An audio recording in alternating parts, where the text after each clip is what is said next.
Imagine, for a moment, the I-95 corridor stretching from Maine to Florida. Now imagine that artery, the very lifeblood of the American East Coast, was not built in the 20th century by engineers with steel and concrete, but 2,000 years ago by soldiers wielding picks, shovels, and the iron wheel of an empire. Stop and consider the straightness of many American highways, that relentless, almost arrogant line that ignores mountains, rivers, and the natural contours of the land. When you drive down a stretch of road that cuts a path of pure, unyielding purpose, you are feeling the echo of an engineering philosophy perfected not by Detroit or the New Deal, but by the legions of ancient Rome. Their roads, the viae, were not just pathways. They were a declaration of dominium, a network of stone and gravel laid with such precision that they still determine where modern Europe's trains run, where its cities thrive, and where, unbelievably, the plagues of the past traveled. This is the hidden history beneath your tires, a story that begins not with the founding fathers, but with the centurions, slaves, and surveyors who built the 50,000 miles of hard-surfaced highways, a system roughly equivalent to the entire U.S. interstate highway system that once connected an empire stretching from Britain to the deserts of Syria.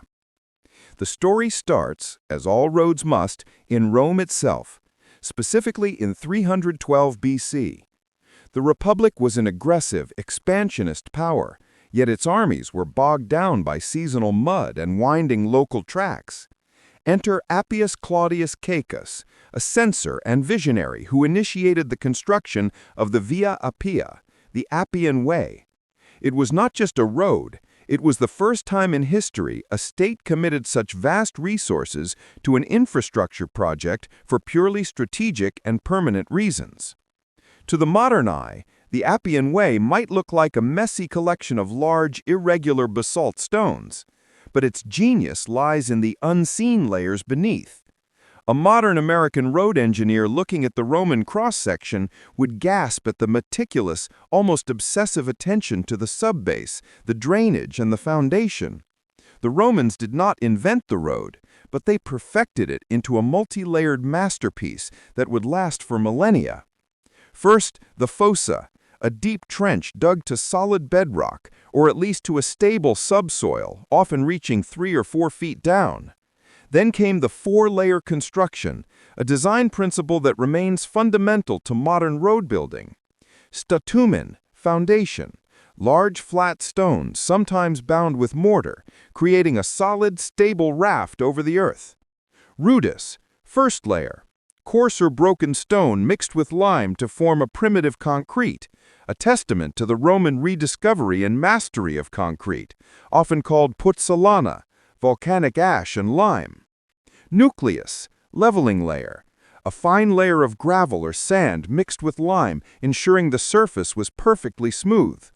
Summum dorsum, the final paving layer, often large, tightly fitted polygonal blocks of basalt crowned in the center, ager viae, to ensure perfect water runoff into the adjacent drainage ditches.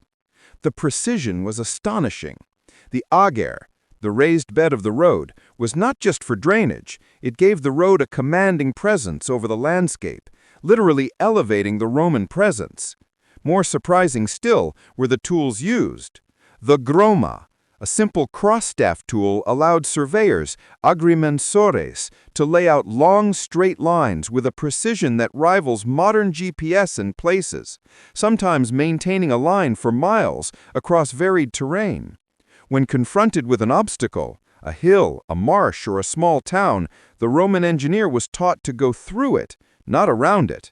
This is why many Roman roads seem to violate every rule of efficient travel. But it was done for a reason: military speed and direct communication. The motto was simple: viam munire, to build a road. The military machine and the milestones. The primary purpose of the Roman road network was not trade, but military logistics. Rome's empire was a logistical challenge of a scale never before seen. How do you move a legion, 6,000 heavily armed men, their baggage, their supply carts, and their construction tools, from, say, Gaul to Britain in weeks, not months. You build an expressway designed for them. This focus on the military had extraordinary consequences. Every Roman soldier was, by necessity, also an engineer and a laborer. Nicknamed Marius's mules for the heavy packs they carried, their toolkit included not just weapons, but spades, axes, and baskets. The roads were often built by the very legions who would use them, ensuring an intimate connection between the fighting force and the infrastructure that sustained it. Inscriptions on milestones often credit the legions, the Legio II Augusta in Britain, or the Legio III Gallica in the Middle East, underscoring that road building was an act of conquest and maintenance. And what of the milestones? The miliaria were not merely distance markers. They were a sophisticated system of imperial messaging. Erected every Roman mile, about 1,000 paces, or 1,479 meters, they bore the name of the emperor responsible for the road's current state, his titles, and the distance to the nearest main town or rest station, Mansio. They were propaganda in stone, constantly reminding the traveler of who was in charge and whose power made the journey possible. In the Roman Forum, the Miliarium Aureum, golden milestone, marked the official center of the empire, symbolizing the hub from which all those thousands of miles radiated. The American echo, straight lines and modern maps. For a USA audience, the most startling connection is the concept of the straight line. North American colonial land division, particularly in the Midwestern and Western states under the Public Land Survey System, relies on a gridded, straight-line approach that cuts across the landscape, similar to the Roman preference. More concretely, many of the most important modern roads and towns in Europe and Britain are directly aligned with Roman planning. In Britain, a key road known as Watling Street, which connected Dover to London and then pushed northwest toward Wroxeter, is still a primary transport route. Portions of the modern A2 and A5 highways follow its original laser-straight path. The Romans chose the optimal, most direct path for their strategic needs, and in many cases, modern planners, even with all their technology, couldn't improve upon it. This is why, if you look at a map of Europe today, the pattern of settlement and major transportation corridors often looks like a faint but indelible Roman fingerprint. Lyon, France, Roman Lugdunum; Cologne, Germany, Colonia Claudia Ara Agrippinensian; Vienna, Austria, Vindobona.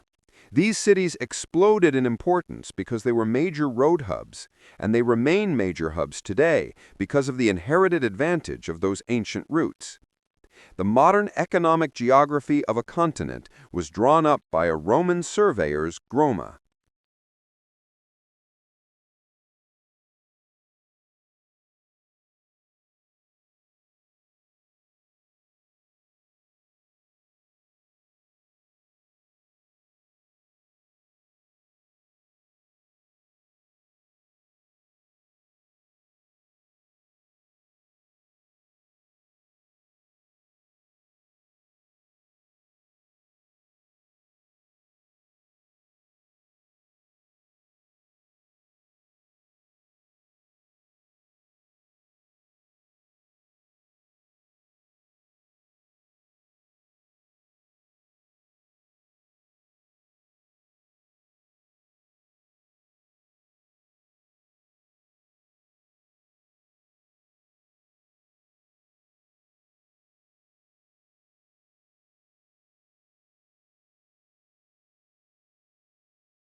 the surprising and profound impact. The true astonishment of the Roman roads lies in their profound, often non-obvious societal impact. 1. The speed of information and the rise of the courier. The speed of travel was revolutionary. While a Roman army might cover 15 to 20 miles a day, the official courier system, the cursus publicus, was a staggering feat of logistical engineering. Using relay stations, mutations for changing horses, and inns, mansions, for overnight stops set at regular intervals, an imperial messenger could cover up to 60 miles a day and perhaps more under duress. Think of that speed in the context of a pre-industrial world. Before the roads, a message from Rome to Gaul could take months. With the cursus publicus, critical military and political intelligence moved with unprecedented velocity. This centralized, rapid communication was a critical factor in maintaining the stability of the vast empire. It fundamentally compressed the Roman world, making effective imperial administration possible. 2. The global marketplace. The roads transformed trade. Before the Roman network, transporting bulk goods by land was prohibitively expensive. After the roads, trade boomed. Goods like Spanish wine, British wool, Italian pottery, and even exotic spices from the East moved efficiently. The roads weren't just for legions, they were the arteries of the Pax Romana, the Roman peace, facilitating a common market across an area greater than the contiguous United States. This economic integration laid the groundwork for the future structure of European and Mediterranean trade. 3. The unintended network of disaster and divinity. Here is a fact that should chill and surprise. The Roman road network, which facilitated the spread of the empire's power and commerce, also dictated the speed and spread of its greatest crises, pandemics. A recent digital atlas of the Roman road network, which nearly doubles the known extent of roads, charting nearly 186,000 miles, has allowed researchers to map the spread of diseases like the Antonine Plague 165 to 180 AD and the Plague of Cyprian c. 250 AD. These roads, built for rapid movement, became perfect vectors for contagions. For the first time, a plague could go continental, traveling along the very same highly efficient routes as the legions and the merchants. The social impact of these ancient pandemics, population collapse, labor shortages, political instability, was intrinsically tied to the infrastructure that connected the empire.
Conversely, this same network of stone and speed was instrumental in the spread of Christianity.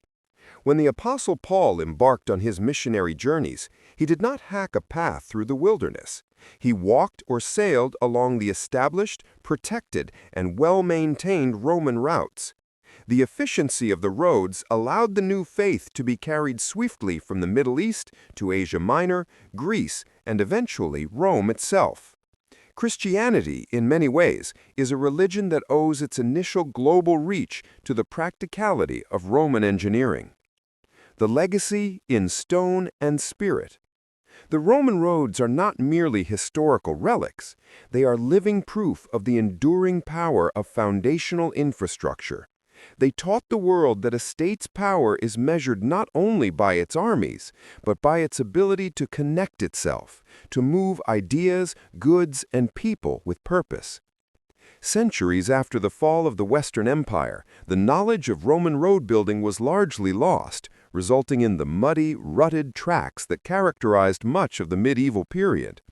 It wasn't until the 18th and 19th centuries, with engineers like John Macadam, inventor of macadam roads, the precursor to asphalt, and Thomas Telford, that the principles of Roman layered construction, crown surfaces, and strong foundations were rediscovered and refined.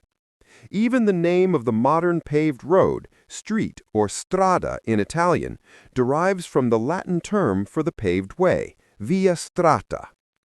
When you look at a modern interstate highway, with its concrete foundations, straight alignment, and standardized signage, you are seeing a direct, philosophical descendant of the Appian Way. The modern American understanding of the importance of nationwide connectivity, the use of highways to unify a vast, geographically diverse nation, and the concept of a state-funded public works project designed for the benefit of commerce and defense, all these are deeply rooted in the extraordinary, audacious, and lasting vision of the Roman road builders. From the first block laid in 312 BC to the modern highways that crisscross the globe, the Romans didn't just build roads, they built the blueprint for the interconnected world we inhabit today, a testament to the fact that some engineering marvels are built not just to transport the body, but to shape the very geography of human history.